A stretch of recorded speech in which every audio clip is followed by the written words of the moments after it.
Welcome to all of you on my YouTube channel online Padho India पे। आप सभी का ऑनलाइन पढ़ो इंडिया पे स्वागत है।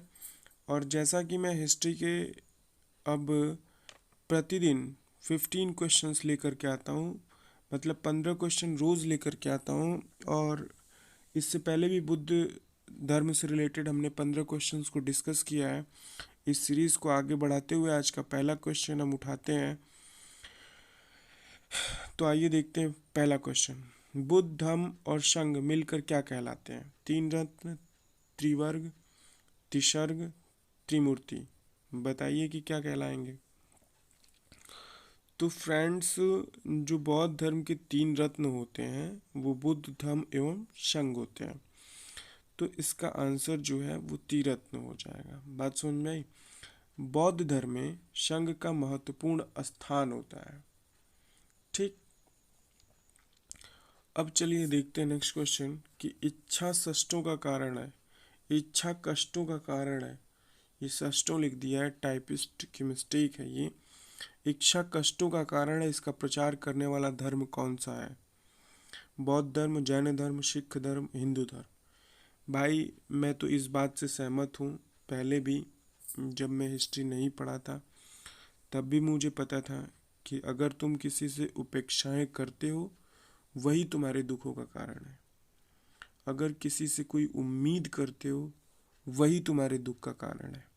इसलिए अगर किसी से कोई उम्मीद नहीं करोगे तो तुम्हें दुख नहीं होगा। तुम बाद में ये नहीं ना सोचोगे कि फलाना हाई ना कहीं ना, हऊ ना कहीं ना, ढमकाना पमकाना, फलाना भाड़ में जाए।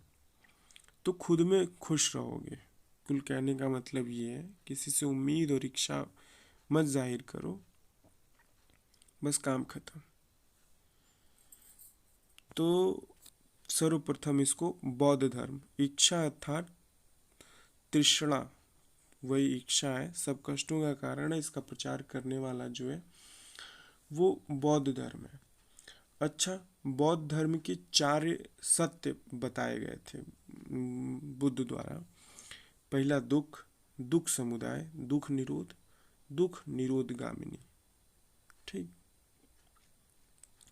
चलिए नेक्स्ट क्वेश्चन की तरफ बढ़ते हैं कि बौद्धों के पवित्र अवशेषों पर निर्मित जो गुंबदाकार छत वाली अर्धगोलाकार संरचना को क्या कहते हैं? जैसे आप कभी सारनाथ में जाएंगे तो वहाँ पे सेम जैसे कोई सर्कल अर्धवृत्ताकार होता है, अर्धगोलाकार संरचना होती है, उसको स्तूप कहते हैं। ठीक। आप कभी हमारे बनारस सारनाथ घूमने आइए तो वहाँ आपको मिलेगा ऐसी संरचना देखने को। स्तूप से परिचित हो जाएंगे आप, उसे स्तूप कहते हैं। फ्रेंड्स, तो हमारा नेक्स्ट क्वेश्चन है कि बुद्ध की मृत्यु किस वर्ष में हुई थी?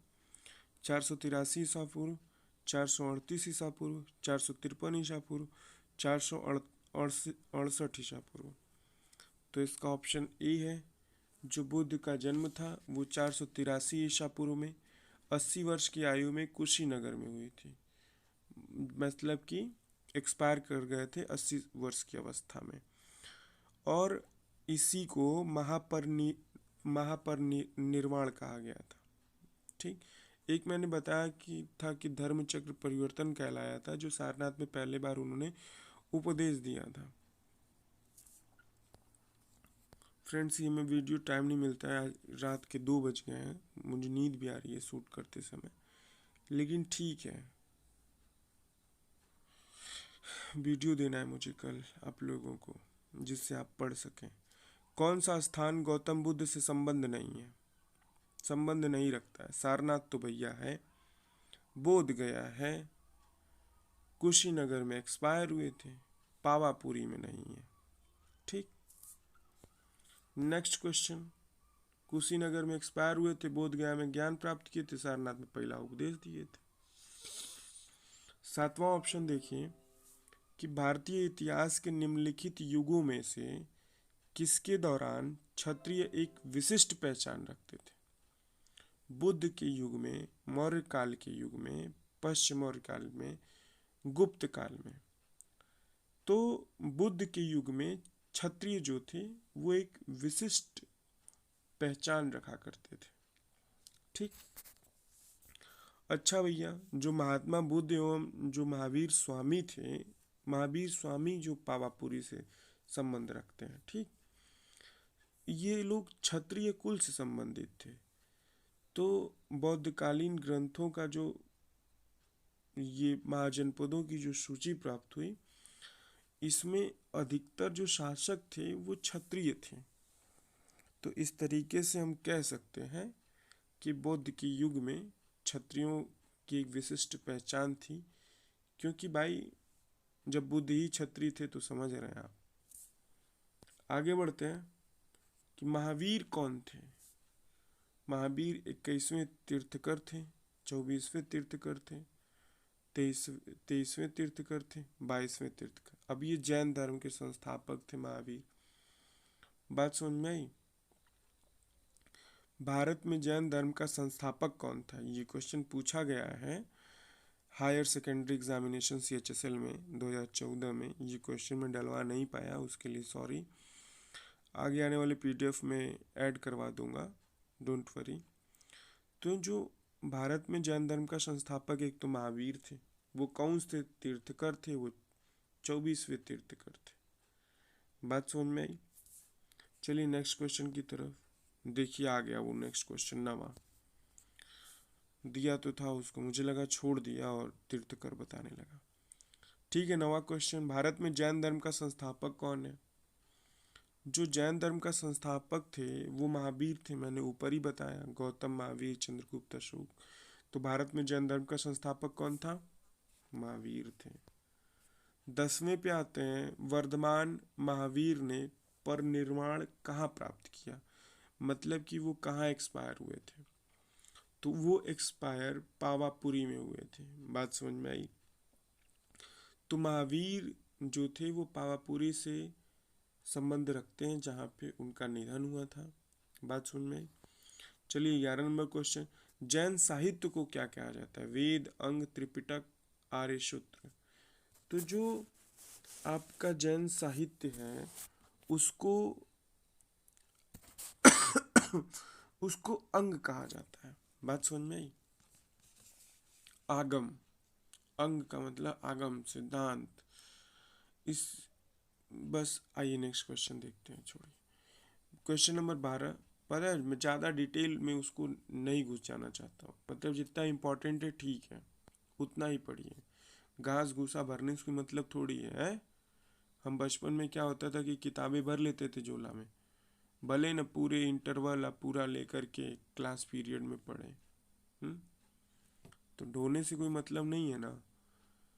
हमको वनडे एग्जामिनेशन निकालना है तो उसके लिए ये 4 ऑप्शन सफिशियंट है।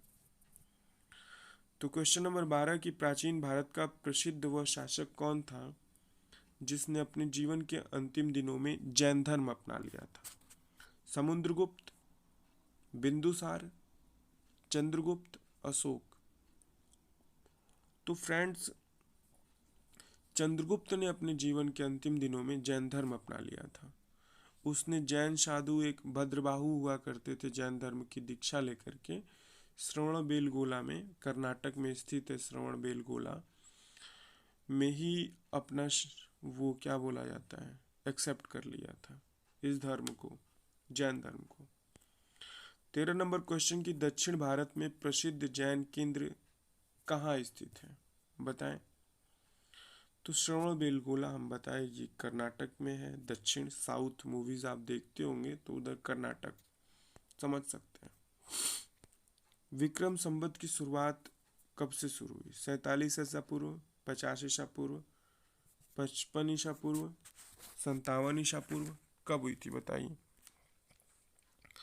तो इसकी शुरुआत जो हुई थी 57 ईसा पूर्व हुई थी। बात समझ में आई।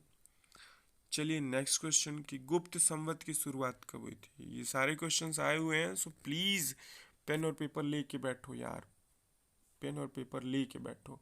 मैं 15 क्वेश्चन प्रतिदिन लेकर के आऊँगा। मैं प्रतिदिन तुम लोगों को भैया 4 वीडियो में यूट्यूब पे डालूंगा आप ही लोगों के लिए।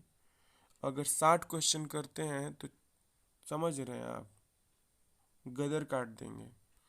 और कौन सा 4 क्वेश्चन एग्जामिनेशन में फंस जाए वो रैंक सुधार देगा आपकी। तो गुप्त संवत की शुरुआत जो है वो 320 ईसा पूर्व हुई थी। आज का हमारा ये लास्ट क्वेश्चन था।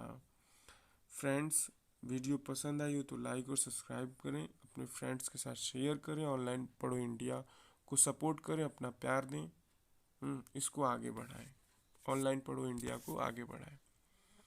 तो आज के लिए इतना ही, मिलते हैं आपसे नेक्स्ट वीडियो में। और अगर आपने पिछली वीडियोस नहीं देखी हैं तो आप जा कर के देखिए, उनमें बहुत ज्ञान भरा पड़ा है। कुछ क्वेश्चंस तो यार इम्पोर्टेंट मिल जाएंगे उसमें, आप जाइए उनको पढ़िए, नहीं देखा है तो देख लीजिए, बहुत ही फ़ायदेमंद है वो। ठीक है, फिर आज अलविदा लेता हूँ। जय श्री राम।